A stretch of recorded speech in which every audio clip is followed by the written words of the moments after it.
Welcome to our presentation for direct-to-consumer advertising for antidepressants and ethics in marketing. Direct-to-consumer advertising is a marketing strategy used by all industries to promote sales to the end user. While direct-to-consumer advertising for pharmaceuticals is banned across most of the world, the United States and New Zealand continue to allow this controversial strategy that puts consumer health at risk. In particular, depression victims are more vulnerable due to the subjective nature of the condition.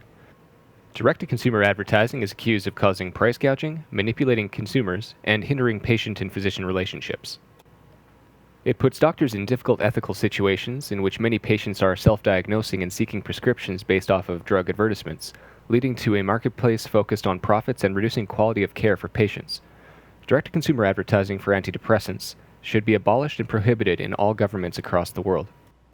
For a little background information on the use of direct-to-consumer advertising for antidepressants, antidepressants are used to overcome depression, which is characterized by one or more major depressive episodes without a history of ever having a manic, mixed, or hypomaniac episode, and not due to general medical condition or substance-induced mood disorder.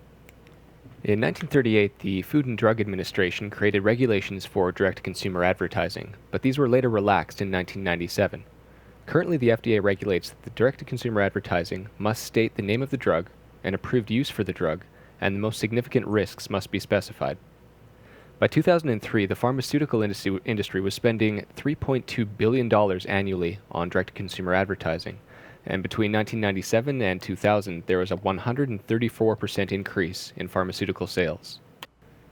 There are many concerns with direct-to-consumer advertising for antidepressants. Examples include uneducated consumers, unbalanced risk and benefit analysis, negative impacts to the doctor and patient relationship, price gouging, and the FDA's inability to effectively enforce direct-to-consumer advertising regulations. Advertisements are suspect for divulging vague information and manipulating the consumer.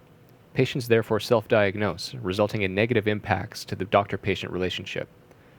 Direct-to-consumer advertising also increases demand, thus driving prices unnecessarily high. This form of advertising makes use of social, cultural signs, symbols, and themes to manipulate its audience. Prozac was the first antidepressant to use direct-to-consumer advertising, in which a different advertisement was created for every season. This play on seasons, combined with phrases such as "depression saddens" and "Prozac can help," cue emotional triggers born out of cultural condition, and subliminally imply that depression is a biochemical illness only.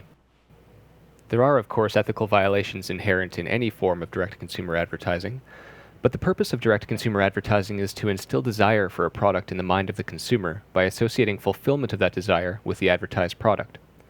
Since most antidepressants are controlled substances, they require a prescription from a trained medical professional, which, in the presence of direct-to-consumer advertising, can create an environment rife with ethical dilemmas.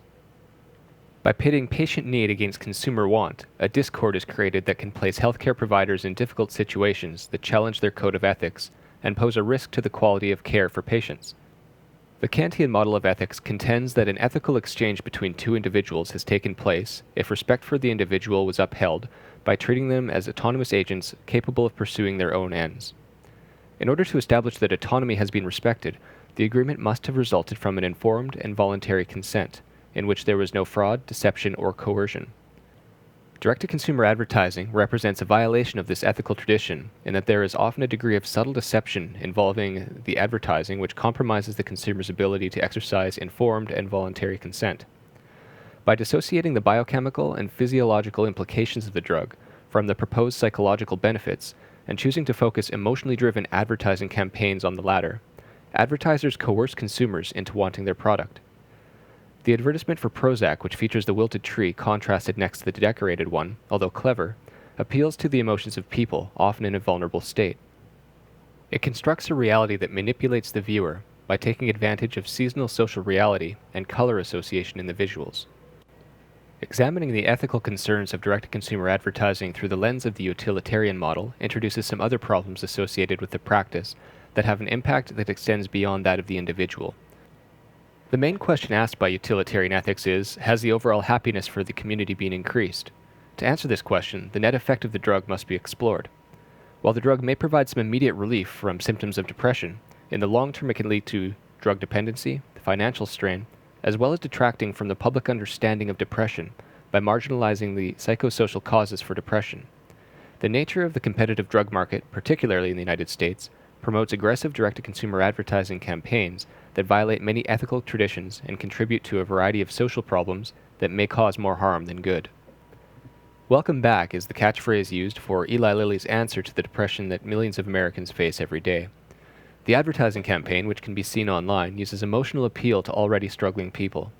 In the Prozac TV ad, the scene starts off dark, in a depressing warehouse-like environment. The woman steps into the sunlight, and her problems fade away as the spokeswoman says, "Welcome back," in a warm and inviting tone.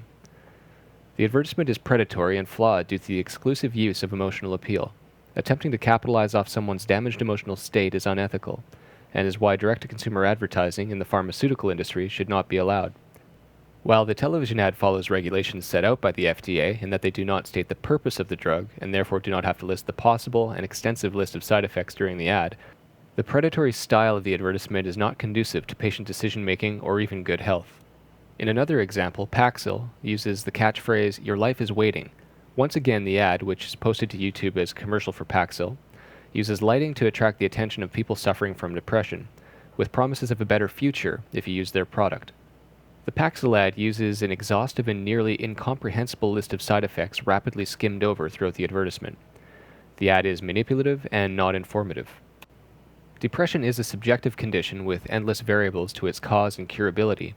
Direct-to-consumer advertising for pharmaceuticals fails to take into account the abstract nature of depression and pigeonholes the illness into a biological form of cause and effect. It marginalizes the psychosocial causes for depression, thus minimizing the potential for a broader discussion about depression. Since depression is not always the result of a biochemical disorder and rather can be attributed to painful life experiences, drug therapy is not always a suitable option. Instead, social methods of therapy need to be considered as an alternative. This advertising uses lived experiences as hooks and triggers, thus manipulating a vulnerable target audience since antidepressants are framed as a quick fix to what is truly a larger and more complex problem. The voice of consumers needs to be heard more often in the literature, as they are the ultimate interpreters of this type of advertising. In an effort to save face, the PHRMA released a voluntary code of conduct for direct-to-consumer advertising of pharmaceuticals that presented a guideline for companies to follow. The guidelines were introduced to seemingly foster moral advertising practices in conjunction with FDA regulations, but in reality the code was merely a public relations campaign. The FDA does not have the resources to efficiently enforce its own regulations. This form of advertising for antidepressants is a paradigm that requires reform. Presently, the United States is the only industrialized country other than New Zealand that performs direct-to-consumer advertising for antidepressants. Consequently, the United States is recommended to follow suit with the rest of the world and abolish this type of ad for antidepressants. These ads target an uninformed audience, manipulate depression victims, and fail to provide the unbiased comparative information needed for shared and informed treatment choices. Some may argue that direct-to-consumer advertising prohibition will force drug companies to solicit physicians directly, resulting in the corruption of the profession. Nevertheless, educated professionals are held to a code of ethics that isn't simply driven by profit. Furthermore, physicians are better suited to critically assess information disseminated by the drug companies compared to the actual patients.